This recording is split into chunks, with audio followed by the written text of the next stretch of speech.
এই মহিলাকে যখন প্রশ্ন করা হয় এই যে কেনাকাটার জন্য আপনার বাজেট কত, মহিলাটি তখন উত্তর দেন, আমার অলরেডি 1,60,000 টাকা শেষ। 4 জোড়া জুতা নিছি 36,000 টাকা দিয়ে। আমার হাজবেন্ড ফ্রান্সে থাকে, উনি আমাকে টাকা দেয়, আমি ওনার টাকাই চলি। অলরেডি 1,60,000 টাকা শেষ, 4 জোড়া জুতা নিয়েছে, 36,000 দিয়ে। আমার স্বামী ফ্রান্সে থাকে, উনি আমাকে টাকা দেয়, আমি শপিং করি। চিন্তা করেন বা অবস্থাটা, প্রবাসে জামাই হাড়ভাঙা পরিশ্রম করে ছাল বাল উঠিয়ে ফেলেছে, আর বউ ক্যামেরার সামনে এসে ফুটানি দেখাচ্ছে। বিশেষ করে ভাই, এই ভিডিও দেখার পর আমার শ্বাসকষ্ট শুরু হয়ে গেছে। এই মহিলার স্বামী ফ্রান্সে থাকে, তাই হয়তো বই এত খরচ বহন করতে পারছে। আমি না যেতে পারলাম, ইউরো না পেলাম, লাখ টাকা বেতনের চাকরি। আল্লাহ যদি কপালে এমন নারী জোটায়, তাহলে আমার নাকের পানি চোখের পানি নেই।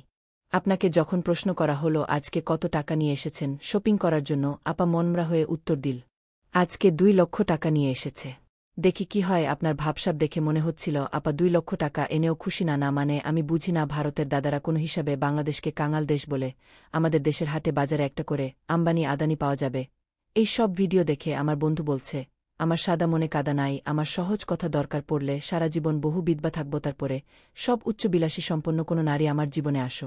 নারীদের ঈদে হাজার হাজার বাজেট থাকে, কারো কারো তো আবার লাখ টাকার উপরে বাজার থাকে, কিন্তু পুরুষের এতে কোনো বাজেট থাকে না।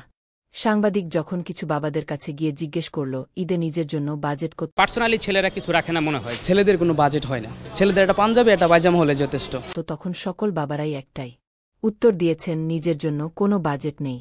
সব সন্তান ও স্ত্রীর জন্য। কেউ বলছিল বাবাদের বাজেট হয় না, কিন্তু যখন বাচ্চা সন্তুষ্ট হয় তখন বাবাদের পরিপূর্ণ হয়ে যায়।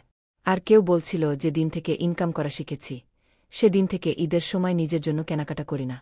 আপনি যখন ঈদ শপিং বসুন্ধরা নাকি যমুনাতে করবেন, এটা নিয়ে কনফিউজড থাকবেন, তখন আপনার স্বামী জুতা দিকে একটু খেয়াল করে দেখবেন। টানা 34 বছর ধরে ব্যবহার করার ফলে জুতো ক্ষয়ে গেছে। পাকিস্তানি সালোয়ার কামিজ নেবেন নাকি ইন্ডিয়ান সালে নেবেন, দুইটা নিয়ে যখন আপনি দ্বিধায় থাকবেন, তখন আপনি আপনার স্বামীর দিকে তাকালে খেয়াল করবেন ঘামে ভেজা শরীর, আর 3 বছর আগেই নাকচ কোনো একটা শার্ট শপিংয়ের জন্য টাকা কম দিয়েছে বলে।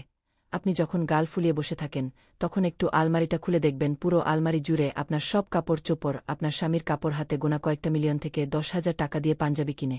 সেই পাঞ্জাবি পরে আপনি যখন ঈদের নামাজ পড়তে যাবেন, তখন খেয়াল করলে দেখবেন আপনার বাবা 7 বছর আগে কিনা সেই পূর্ণ পাঞ্জাবিটা পরে ঈদের নামাজে যাচ্ছে।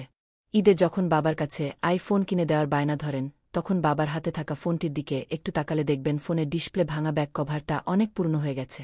পুরুষ মানুষের জামা মলিন হয় তার শখের নারীর শাড়ি রঙিন করার জন্য, পুরুষ মানুষ মাথার ঘাম পায়ে ফেলে সন্তানের জন্য কোনো কারণে কষ্ট না হয়। পুরুষ মানুষ যেদিন থেকে ইনকাম করা শুরু করে, সেদিন থেকে নিজের বিলাসিতা ভুলে যায়। যাই হোক, শেষমেশ আমি গোলাম হোসেন একটা নিজের কথা কই, এবারের ঈদে নিজের জন্য বাজেট কমিয়ে আপনার বাবা কিংবা স্বামীর জন্য শপিং করে দেন। মনে রাখবেন, পুরুষ নিজের জন্য যতটা কিপন, স্ত্রী সন্তানের জন্য ঠিক ততটাই বেহিসাবি।